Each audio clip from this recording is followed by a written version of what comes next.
Hello all, welcome back to Lemons Lemonade. I'm your host Mindy and I hope you enjoy this episode. Today on the podcast I have a special guest, my sister Megan, and originally we were supposed to have my two other nieces, Amber and Jaciana, back on, but that didn't work out for them, so today I only have Megan here with me.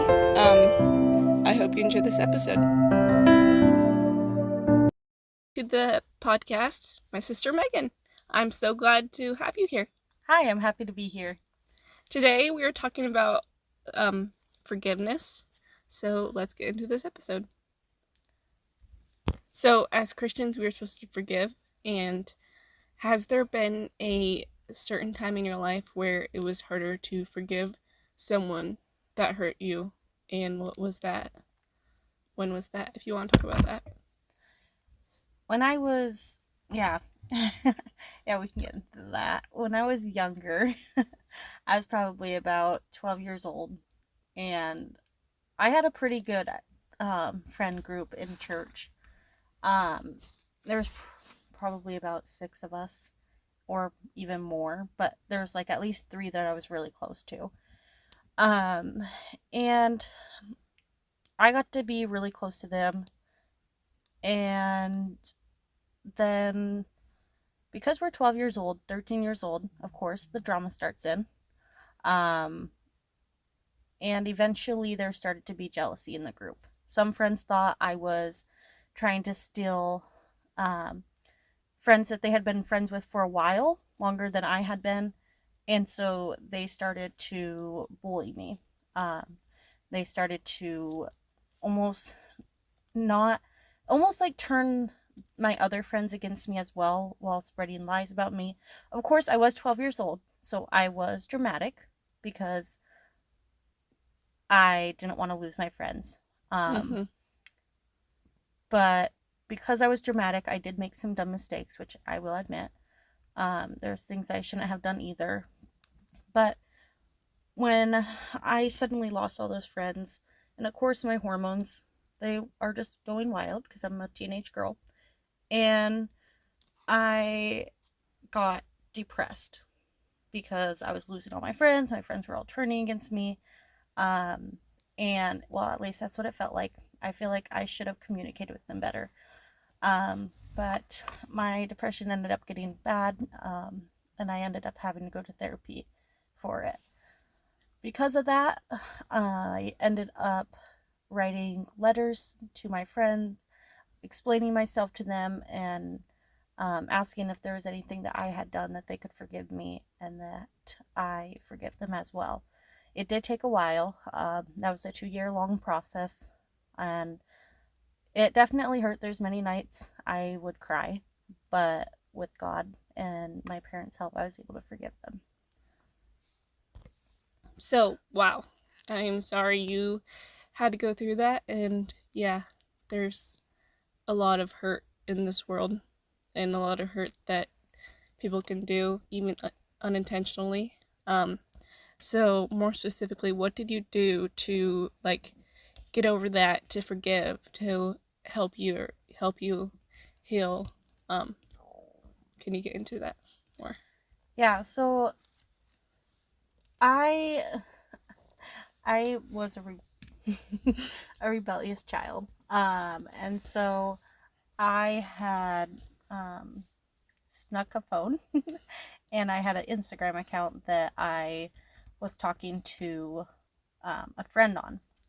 Well, I obviously sounded like I needed help, and he went and told a cousin of mine, who told my sister, who then talked to my mom. A big roundabout way.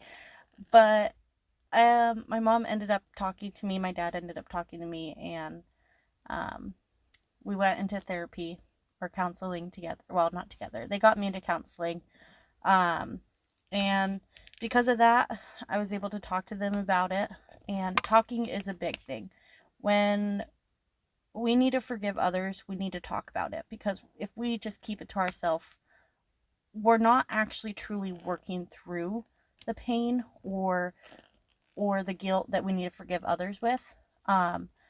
we need to talk about it. We need to ask others for counsel instead of hiding it in ourselves and trying to fix it ourselves. So that's one thing, is to talk about it. And then, of course, pray about it. That should be number one. Pray about it and ask God for his help and his comfort. And because only through God will you ever be able to truly forgive someone. You need God's love. And most of all, we all need God's forgiveness, because God died on the cross for our sins. And without God, we wouldn't be anything. So knowing that God can forgive me for my sins and everybody for all their sins, and that all of our sins to him are the same exact thing no matter how bad they are, it's like, wow, if God can do that and forgive everybody, I can forgive those that hurt me, because it's not worth living in this life with conflict. It's better to talk about it and forgive each other. So that was one big thing, is that I had to talk about it with my family, with my parents, and pray about it. And it definitely took a while, but I was able to work through that pain. And now today I still talk to some of those girls. So I'm glad that I talked to them and told them that what they were doing was hurting me, and that we worked through that. So was it like, was it like virtual hurt or like physical? Not physical. It was all because we were young girls. A lot of it was said over the phone.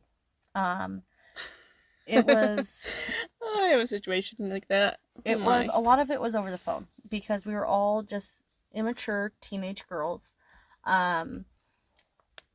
They stupid phones. I don't think I should have had a phone back then. I definitely shouldn't have had a phone back then, but I did end up getting one because I was flying across the country by myself. But I didn't tell my parents what was all going on, so they never, thought much of it. But yeah, a lot of it was on social media and Snapchat, and it wasn't on texting, so that way, I couldn't show proof to anybody. So yeah. So, do you think that if you weren't talking to that person on Instagram and they didn't tell, like, it wouldn't have gotten out sooner, or would you have hid it? I feel like I would have been able to hide it for a lot longer, because that went on for 2 years before it finally got told to my parents.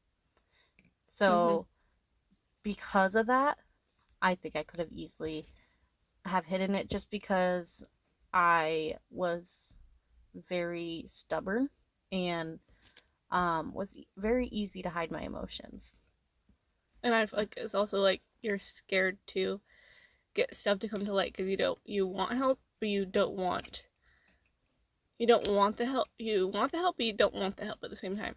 Yeah, it was more like, I felt like if I talked about it to other people, they would tell me that it would be best not to be friends with those girls. And I was scared of losing friends, because those girls were the only girls I had, the only friends I had. Yeah. So I was scared to lose them also. So you had fear. Yeah. Fear also. I just feel like I was too young to recognize what you're going through. I remember one time finding out stuff, but also I was just, too young to know everything, so Yeah. I didn't realize. Yeah. I wish I would have talked about it sooner, because it would have saved myself a lot of heartache and pain, and I wouldn't have been so hurt in the end. And I feel like, for me, the things that I went through, like with the pod episode that I did about friendships, like that story, I feel like it was really hard to go through.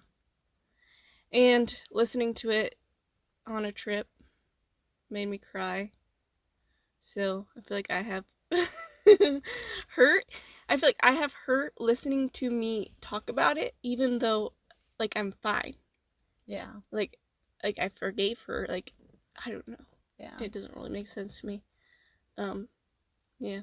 Yeah, this was like 7 years ago, going on 8 years. So like I've had time to work through it. So like sometimes I still miss those friends and I wish we were still friends. Um, but I'm like, well, you know what? God obviously only had them in my life for a season. And sometimes it's hard to realize that, but that's sometimes the way it works. God has them in our life for a reason and a season, and sometimes then he'll take them out of it.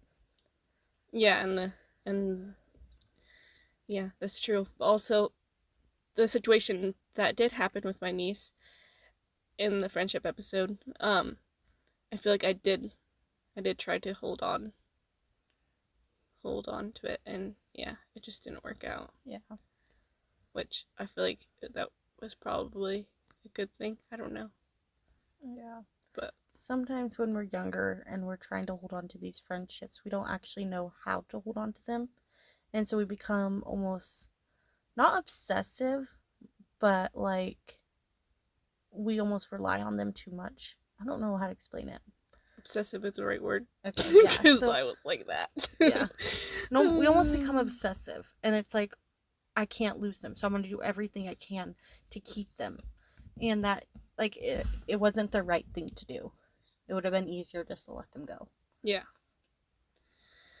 So sometimes you just learn from your mistakes, and yeah, just I don't know. I feel like I wish I could have been older in those situations to know how to handle them better, Yeah. and to I don't know, to just not do what I did, which was stupid stuff. Yeah, Stupid- we all Stupid do. reactions. Yeah, definitely we all do stupid things. So you're telling me I do stupid things? Well, I do too, so. um So your last thoughts for this episode, what would you tell somebody who is going through this situation, or who will be going through this kind of situation? Well, I hope no one goes through this situation with their friends. But if you are going through it, I would say number one, communicate. Talk to an adult. Talk to someone that can give you mature advice, sound advice. Somebody who may have had this kind of experience in the past, because it's not easy to go through it alone. You can't go through it alone. We need God, and we need our parents or an older person to help us, because if you're going through this at a young age, as I was, which was 12 to 13 years old, I was not mature back then. I did not have the right thinking. I did not have mature mind to actually make those decisions by myself. Mm-hmm. So I would say talk to a wise person. Talk to your mom. Talk to your older sisters. Talk to a pastor. Talk to someone that you know can help you, even just for them to listen to you. Yeah. That was great advice. Thanks for joining me on the podcast, Megan. Yeah, I was so happy to be here. It was good to hear your little bit of your story. Yeah, thanks for sharing. Bye, everybody. Goodbye. Thank you for listening to Lemons and Lemonade. I hope you enjoyed this episode, and I hope you come back next week.